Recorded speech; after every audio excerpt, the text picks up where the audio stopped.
Hello, everybody, and welcome to Virtual Trek Con with Sirach Lofton, of course. Hello. My name is Ryan T. Huss. Today, we have a very special guest, best known as a refugee from Eaglemoss. Mr. Ben Robinson is here all the way from the UK. Hey, Ben. Hey. How are you today? I'm good, actually. Surprisingly good. I don't know why I'm surprised, but I just feel kind of positive and cheerful, and yeah, I don't know why, but it's good. It's good. Better than the alternative. Mm-hmm. Right now people are saying, wait a second, that's the Eaglemoss guy? So I guess we just have to go, let's just start there and then go back to the beginning after that. What did you do in Eaglemoss? I did lots and lots of stuff, mostly ships. So we made over just under 400 different little model starships, which is crazy when you come to think of it. I think when we started, there was something like you could get maybe like 10 or 15 different designs. By the time we finished, we'd done the concepts that people threw away and didn't want to do. So that, and then we did a load of books that went with it. So we did, going back to the beginning, stuff when I started out on the Star Trek Fact Files, we did books that collated some of that material. We did big encyclopedias of starships. I wrote a book about Voyager and a book about the original series, and I was about to do one about deep space. Hang on a second. About to? What happened? Eaglemoss went bust, went bankrupt, left not just owing fans money, but staff money. So yeah, my sort of 12 years of running geeky collectible kind of stuff, at least from the creative side, I wasn't responsible for the business side, and I was just an employee, just kind of disappeared. So yeah, that happened 6 months ago. Mm-hmm. So, yeah, time has been a little bit of a blur since then. So Ben, you've been kind of behind the scenes doing a lot of things in the Star Trek world for those people that are not aware, what you've done. And I'm just fascinated by the amount of impact that you've had in the space in so many different areas. Can you talk about Star Trek magazine a little bit? Way back when. So, well, I've got to go back a tiny bit before that. So the very first thing I worked on, I answered a job for someone who knew a little bit about publishing and a lot about Star Trek. And I've been working in publishing for about 2-3 years at that point. And there was enough Star Trek that you could know a lot about it. And that job turned out to be on the Star Trek Fact Files, which was this UK thing. It was like memory alpha that you got 32 pages a week and put in binders. And it was such a big deal. By the time we finished, people were buying sheds to put the binders in, and they were like saying, "Oh, please stop, because there's no more room in my shed." Were these like in magazine form? This is new to me. Yeah, so they were. What would happen is that you would get a block of 32 pages, and they were like glued down the spine, and you'd pull the pages apart, and there'd be some pages about technology, there'd be some pages about characters. There's like a Jake Sisko section, and then you had these different binders with dividers, and you would put them between the dividers in the right place, and then the next week you'd get another 32 pages and you'd do it all again. And I think it ran for over 300 issues, so there was like over 9,000 pages of stuff in there. And we did loads and loads of illustrations, which you see all over the internet now. So all those isometric drawings of rooms, that's us. I'm envisioning like government classified files type of, was it kind of like that? Exactly. Well, there were lots of people Section 31. So they weren't very classified. Yeah, but I mean, the feel of it was like, oh, I've got the intel on Jake Sisko. Absolutely, yes. Yeah. Well, yes, it was a combination of there was lots of techie stuff. So we had like blueprint line drawings of all the ships and stuff, and then there would be you'd get. And I don't know, in week 12, you'd get to Jake Sisko. It would be Jake and Ben Sisko, his relationship with his father. And then, a month or two later, you might get Jake Sisko journalist or something like that. And then it would sort of talk about all the different things that Jake had done or whoever had done. And there were there were literally thousands of entries in this thing. And then when it came to us doing that we wanted to, that was sold in the UK, and we wanted to sell it in the US. And we were told that in order to do that, we would have to take a bigger license, because Simon & Schuster, who published the tech manual and the encyclopedia and all that kind of stuff, had the pure reference license. So we then did the US magazine, which meant for 4 years, I could talk to anybody I wanted to and write about anything I wanted to do in Star Trek. And I got to know a lot of people that way. Wow. Yeah, I remember getting the Star Trek magazine, and that would be a reference guide for me, just to get some information about. Tell you what the writers were thinking that they hadn't told you. Yeah, a little bit, and some of the concepts, ideas, where they started, because you got a lot of that too, concept art and things like that I was into. Also the costume design and aliens. You guys went into real detail with Star Trek, and so I have myself a whole stack of Star Trek magazine, which I was saying at some point, please stop making these, because I don't know where to put all of these. Sirach's a collector. Here they are. I still have them on my shelf. Great flattery when you hear that people still have them. Wow. I still have mine. Yeah. Absolutely. So yeah, I mean, the great thing about it is that for me, what I'd always been fascinated by was the whole behind the scenes stuff. So being able to talk to concept artists, to talk to production designers, talk to writers, whatever, and just sort of find out why things were the way they were, which has always been my thing. It's not just what, but why. So yeah, I interviewed Matt Jeffries. This is 20 years ago, so there are loads of people who are no longer with us who I was able to talk to. Some people were like, I got on with really well, and like I used to call Ira because of the time difference. So in the UK, we're 8 hours ahead of you guys in LA. And what would happen is most people, you'd be like, okay, I'll phone you at 6 my time, would be 10 your time, or 5 and 9, whatever. That's cool. Ira's like, no. Call me, get up early. Call me at 7 o'clock in the morning your time. I'll have watched the news. I'll have a drink, and we can talk. And I would. That's my flavor.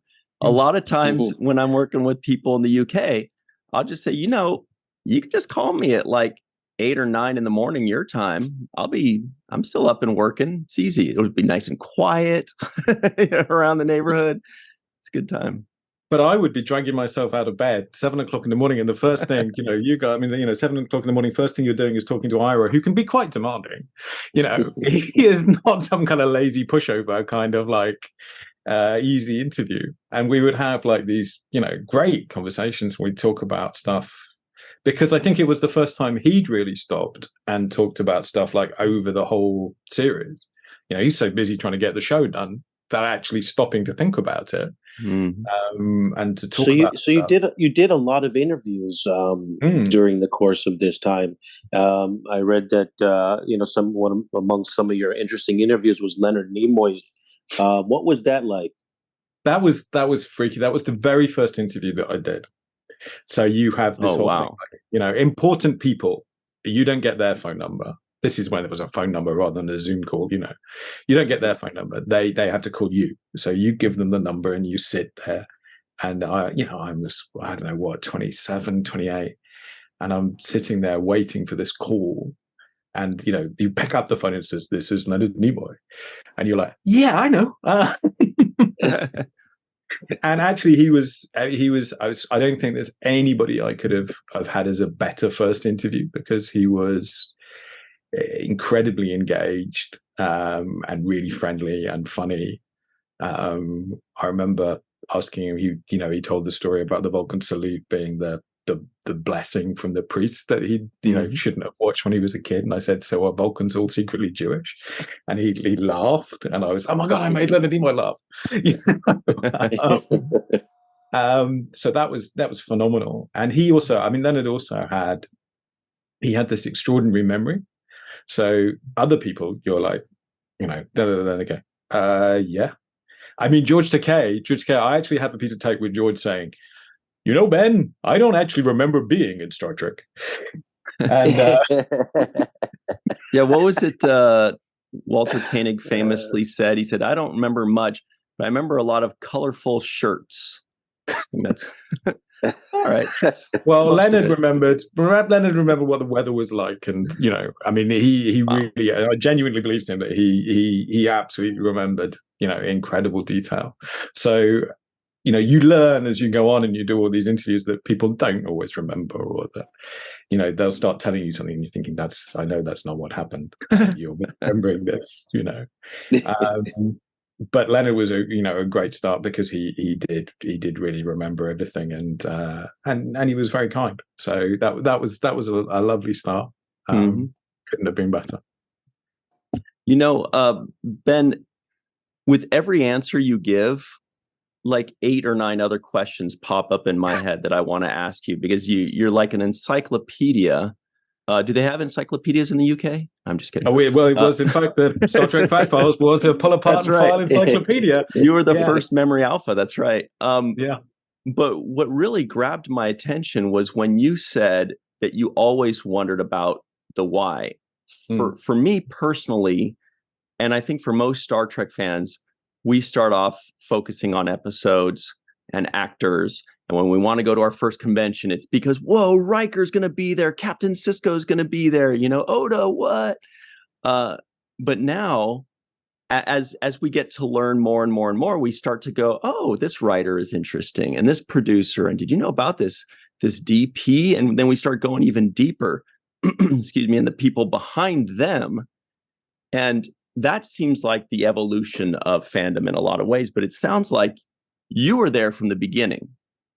You are always looking at the behind the scenes stuff. And I'm kind of curious if you even know where that came from. I kind of do, because my father was a television director and my grandfather was a minorly famous production designer. He did all the Hammer films. So I always came to things from the point of view of knowing that there was someone that made it, if that makes sense. I know that sounds a stupid thing to say, but I mean, I knew enough to know that people would ask the wrong people questions. So people would say, oh, why did this happen? Or why did that happen? And they'd ask an actor, and in the nicest possible way, you guys are the last to find out. You get the script. You don't get the decisions as to why this has happened to your character or why this is happening. It's the writers in the writing room who've made those choices, or who have, maybe thought about doing something different and then decided to change tack. And I don't think people necessarily knew who to ask, if that makes sense, or what to ask. Yeah, exactly. Or like with the concept art and stuff like that. I mean, once it exists and you start seeing all these reams and reams of art, and you're seeing this like, oh, it could have been so different. It could have been like this. It could have been this totally different version. I mean, one of the things I love is alternate casting, So, Steve McGarrett was down to be Captain Kirk, or Lloyd Bridges was their first choice. Or Eric Menyuk might have been Data. Menyuk. Yeah, exactly. Yeah. We just talked with him. Yeah. I mean, Eric went quite a long way down that road. I mean, he and Brent were right down to the end. Or in fact, I mean, I talked to Joe D'Agosta, and he was saying that he strongly wanted them to cast Mark Leonard as Spock rather than Leonard Nimoy. Wow. So, they wanted a Leonard for sure, though. Yeah. That much they know. With or without an O. Right. And they wanted to have a character named Leonard, too. Leonard McCoy, right? They're like, we just want Leonard. We just like Leonard. Leonard is good. Exactly. But then you also see that like those actors turn up again in the show. So like Eric comes in to play the Traveler, or Mark Leonard comes in to play the Romulan Commander, and then Sarek. Or for example, real quick, Tim Russ, who was one of the finalists to play Geordi, they just kept bringing him back. They brought him in Starship Mine on the Next Generation, and then he eventually, of course, became Tuvok. But yeah, absolutely. When they see someone they like, he was on Deep Space Nine too, right? He was in an episode of Deep Space Nine. A Klingon. You're right. Yeah. Yeah. Forgot about that. Yeah, when they see someone they like, they stick with them. Who was the woman that they originally were going to pick for Janeway? I thought, didn't they? Genevieve Bujold actually started filming. Yeah, and then after a day, she was like, "I don't think this is for me. I think you've made a mistake." Wow. I wonder if she regrets that decision. Probably not. It was not. It, by all accounts, it was not a good fit. From everything I've seen and read and heard, it was extremely mutual and extremely clear that it was not a good fit. And if you see the side by side, like first episode with Geneviève, Canadian actress, I believe, and then you compare it to the first episode with Mulgrew, you kind of just say, okay, yes, fine, I get it, I see it, I get it. And Kate Mulgrew, to her credit, took that role, and she did not let anybody take it away from her. Or, she basically was like, I could be on a probationary period for as long as you want, but you're never going to take this role from me. You can stand there till you're blue in the face, but you're never going to find any reason that I'm not Captain Janeway. So she did it. But real quick, back on Star Trek, the magazine. Yes. Rock, you said you had a ton of those. Ben, you obviously also have a ton. But I was on the cover of one issue. You were. So. I'm going to find that. Thank you. Yes, please. Thank you, Ben. I'm trying to remember which issue. I'll send it along. That's the one I have plenty of copies of. So I appreciate it. You should sign those. No, but back in the day when those were coming out, to me, and it's all about perspective, that was like the height of luxury. I remember seeing that and going, whoa, there's a Star Trek magazine? Like, this was like a whole magazine. It was like a convention in the palm of your hand that you can just flip through whenever you want. And it just felt like the height of luxury. And I got maybe one or two, but I just didn't really have the money, or the or whatever it was to get them. But I just remember thinking like that it was just such an amazing and wonderful and cool thing. It's so funny to hear that, Sirach, you're like, oh, I had a bunch, I got a whole bunch with me on the cover. And Ben, you obviously were creating this thing and you have them all. But did you know at that point that not only that it was a big thing, but that it would be something that kind of stands the test of time, as like you're creating a time capsule right there. This is what Star Trek and Star Trek fandom looked like in that decade or two. This is what we talked about. Did you know you were creating a piece of history? I knew I wanted to do something more ambitious than the stuff that I had seen. So I knew enough about TV production to know that I thought all the behind the scenes stuff was really interesting, and that there were people I hadn't talked to. I think what I didn't realize at the time was how many people I would get to do the big interview with who are no longer around. So like doing, it was 3 or 4 part interview with Matt Jeffries as an example, or I was looking at some stuff that like the first season of TNG, because I've got a kind of little personal project I'm working on, and you discover that actually, my God, all these people are gone, and I did big interviews with people like Herb Wright, or I got small interviews with people like Maury Hurley, who were very difficult to persuade to talk. But even then, like original series, you'd sort of go, oh, I'll try and find someone who worked on this and talk to them. And then, in the turn of the century, they were still around. And now they're gone. Yeah. I mean, they're 90. I mean, sometimes you find people and once you get into your 90s, your memory's not normally as good as it was. And also these guys were like, yeah, I did an episode of a TV show, which it turned out to be famous, but at the time I didn't think anything of it. I don't remember being on Star Trek. We'll come back. Did I do Star Trek?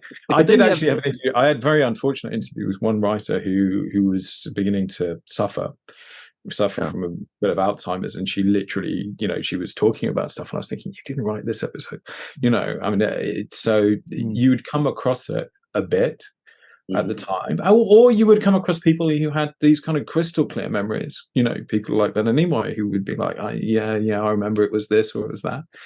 But you don't. I mean, we did an original series book.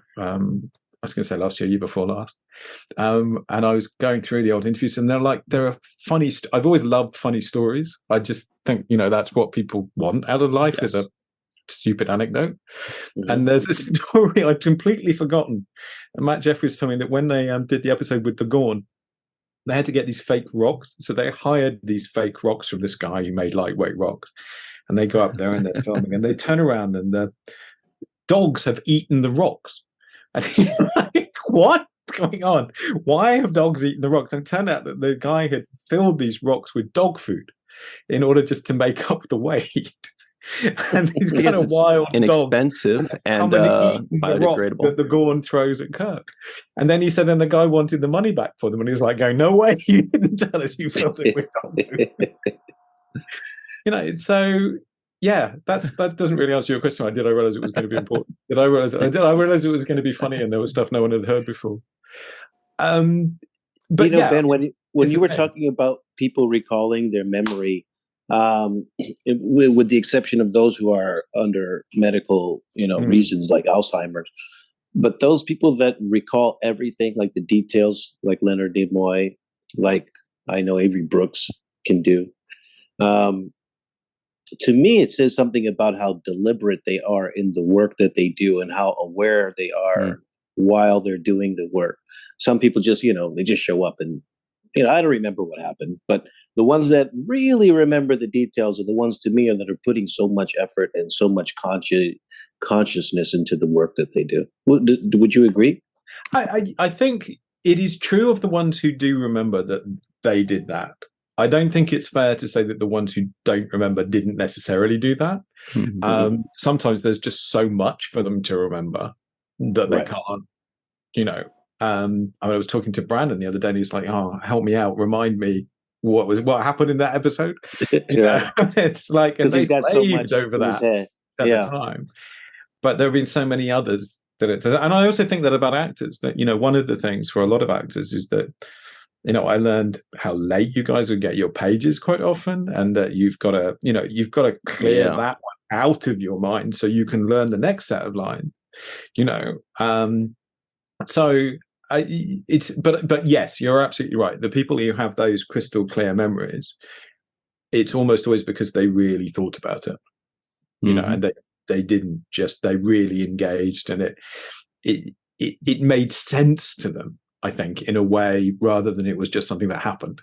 And an emotional connection a lot of times to it. If they had like a really strong emotional connection to something, it's just a memory that just stays there forever. Kind of like this one, by the way, everybody listening in, I'm pulling up an image. This is TV Guide. I can't find the Star Trek magazine yet, but did you know you were on the cover of a TV Guide as well, Sirach? Yeah, that was such an honor, especially sharing the cover with Colin Meaney, who's like a legend. You never really appreciate the things when they're happening, but as you grow older and you mature, you start to realize what a special thing it is to be a part of. And in that vein, Ben, I want to ask you about computer-generated imagery and what contributions you made in that realm as far as making these models of the sets.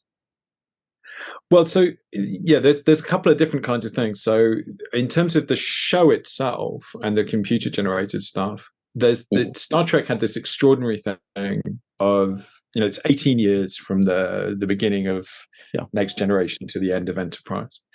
And it's at a time in which the visual effects technology changes beyond recognition. So one of the things I was lucky enough to do is I did a book with Dan Curry about his career on Star Trek. But it turns out, like all of these things, when they get really interesting, is it's not just about Dan, it's about the world, and it's about how the world changed. So when Star Trek started, they actually were doing something very clever to do with editing on video rather than on film, and that made everything possible. You could do a ton more that you couldn't do when you actually edited on film. You had to, long, complicated process. But on Deep Space in particular, they started to want these really great big battle sequences, and you couldn't do it with physical models. It was just like, it would take you, well, you could do it, but it would have taken you 2 years. It's like we had to shoot all of these bits out, all of that. So David Stipes, who is a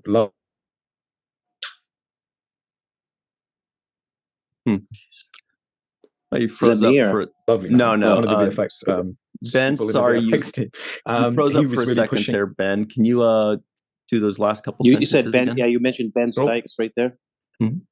Got me. David Stipes. So David was one of the important people in the visual effects team, and David was pushing to use CG visuals for making ships, and because of these great big battles on deep space. So you know, it's like it was just you needed this extra technology to do it, and the Star Trek team really kind of invested in it and went for it.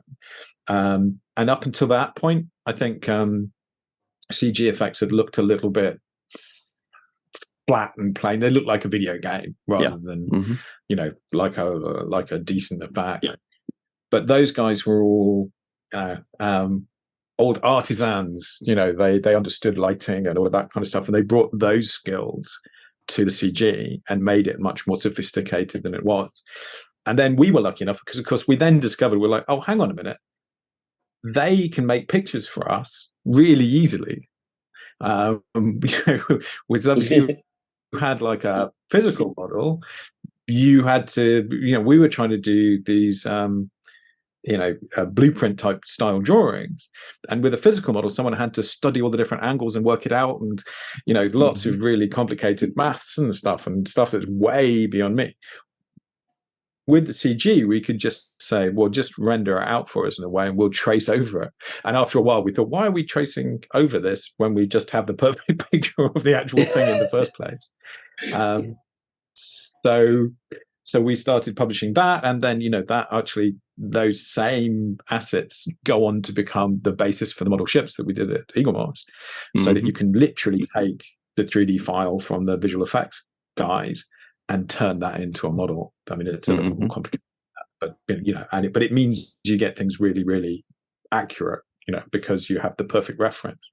Well, I don't know if you noticed, but Eaglemoss was quite a gigantic thing amongst the Star Trek fans, and it might be because of the detail with which you built these models. I don't know anything about visual effects. I don't know anything about ship models, but I do know that every single person that knows or likes ship models went absolutely ballistic for Eaglemoss and everything about Eaglemoss. Like Sirach and I were always like, well, we know it's Eaglemoss. You know what I mean? Like everybody's talking about Eaglemoss. We have a friend who has like 300 ships hanging from his ceiling, Peter Karuba out in San Francisco. And you know, there's no doubt every single one is Eaglemoss. And he's like, oh, do you know that in February they're releasing, you know, whatever it is. So you had to know that this was going to be something huge when Eaglemoss was coming out and was developing. And you had to know that, well, actually, did you know, take us through. No. You never know if anything's going to be a success. You always, you know. But I mean, you really went for that exact. They're putting out Avatar 2 going, oh, I hope it's going to work. Yeah. But it was because you really went to try to make the most exact replica. Like, this is exactly what it looks like. Not what we think would look best, not the cheapest part, but this is the replica model. And these major fans, they're like, just take whatever paycheck I have and keep doing what you're doing because this is what I love. I mean, what happened is that we started off. So the kind of business it was a subscription model that is called a part work. So it's a thing you get in parts, which is what the fact files had been. And the idea was that the first thing we looked at was a collection of figurines. And I don't think I did a particularly brilliant job with them. They were okay, but they weren't great. And I was learning the ropes. And as we were doing them, we used to do market research. So we do focus groups. And it became obvious that what we really should be doing was ships. And I was grateful for ships because ships, I discovered doing figurines, which I later became pretty good at, is how people don't look the way you think they do. and that they are not completely symmetrical, and they are, there are all sorts of things that require a lot of artistry and interpretation when you're doing people. The great thing about the ships is I was like, well, I can't get these wrong because I know exactly what they look like. Right. Little did I know. So we started doing those, and what you discover, I think it's probably the first time someone who was kind of like a fan first came to doing something like that. If you're a toy company or whatever, you make toys, and then it's like, oh, okay, we'll make a Star Trek one, and someone gives you the reference and you make it. You're not as likely to be someone who's like, well, that color looks a little bit off. I remember it being a bit different color on that, and in most of the episodes. I mean, to give you some examples, a really good example is the Jem'Hadar fighter. When you see the model for that, it's really colorful. It's like bright purple and blue, and you're like, this isn't what it looks like on screen. And I knew that straight away because I'd watched every episode many, many times. And then, I actually found out why, which is to do with the way they were editing it, and they dial the color down afterwards because it made it easier for them to like matte it in and stuff. But having that level of knowledge and that OCD kind of quality of wanting it to be the way it was, I think made a real difference. But yeah, you never know if it's going to work or not. I mean, they just don't know. I mean, I hope people are going to buy this. And then, yeah. But yes, I mean, 10 years later, you think, yeah, well, it was obvious. But it wasn't at the time. It definitely wasn't at the time. So Ben, you've worked with so many people. I read about, all your collaborations with, you mentioned Dan Curry, the Kudas, so many people. Where do you see yourself going to next in this space? Ooh, that's a good, fun question. Ooh, difficult. Well, it won't be up to me. I mean, it won't be my choice, I'm afraid to say, is the truth. Okay. It'll be down to somebody else paying for it, which will, which will be interesting. I mean, right now, I'm working as a consultant with the people who picked up. So a couple of different companies have picked up the old Eaglemoss stuff, and I'm working as a consultant with them to try and get that stuff out. So we did a big build-up model of the Enterprise D, and there's a company called D'Agostini. If you go to fanhome.com, if you have a half-complete model of an Enterprise and you want to finish it, go to fanhome.com and sign up, and they'll be able to carry on sending you the parts. And it was pretty important to me to try and, I mean, I didn't get it sorted, but I wanted to stay involved and to make sure, because I felt some kind of responsibility for that, even though I wasn't the one who made the company go bankrupt. And then there's another company, which is masterreplicas.com, which is selling the old stock of all the old little Eaglemoss ships. And I just kind of felt very proprietorial about that. I didn't want it to be someone else. It felt like I said I was always an employee, but it was my thing. So I was like, I don't want this just to be kind of a mess or dragged out, whatever. So I'm very glad they've sort of asked for my help in selling those. So that's happening. I have a job. Most of my days are taken up working for a very nice book publishing company. And I'm just thinking about the timing of this. Yeah, I think it's safe to say. So I've been working with Nanar Visitor. Obviously, there are no other Nanars. I don't think the better not be. Book about definitely no other Nanars. She has a great story about the fact that Avery Brooks was the one who actually asked her how her name was pronounced, which nobody else had ever done. And that is thanks to Mr. Brooks that she is known as Nana by you guys rather than Nana. But yeah, so it'd been working with her on this project about Star Trek's portrayal of an influence on women, which has been absolutely fascinating. And I mean, I just sit in the background and listen because the whole problem has been white, middle-aged, privileged men like me, telling people how it is. So it's been great to just sit in the background and listen and ask the occasional question. So that'll come out soon. within the next year or so. And that's at the moment, that's as far as I can see. I mean, there are other things that I kind of would like to do, or in my laughingly call my spare time. I would like to keep working on, but I'm not very good at spare time. I mean, I'm not very good at life work balance. There is one. Yeah. So basically, everybody that's taken a bunch of notes on everything that Ben just said, basically in Ben's Star Trek world, it's a changing landscape weekly. Things are developing daily, weekly, monthly for like the last 6 months for sure, with Eaglemoss and everything that's going up with your book company, your publishing company, all that. It's changing. So how do you keep up on all that? Well, on Twitter at Ben CS Robinson, that's at Ben CS Robinson. He will keep you up to date on all of the important things with the models, with the books, with whatever other mind-blowing new thing he's going to come up with. So just follow him there. That's kind of like the hub where he disseminates all that information until whatever the next one happens to be, if you choose to have a different way of doing this. We've only got a couple minutes left, Ben, but can you please tell us, basically we've scratched the surface on everything. How could you condense the elevator pitch? If somebody says, "Oh, Star Trek, or you worked in Star Trek, what have you done?" Or what do you do? What would you tell people in I kind of I actually was I wanted to lobby to become the official historian. That was what I thought. I thought I should just have it as an honorary post or something. I could be the official Star Trek historian. There are a couple other guys who have every right to that title as well. But that is kind of what I would love to be known as, is kind of, the Star Trek historian, that guy.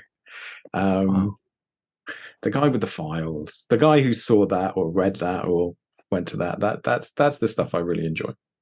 Can you imagine?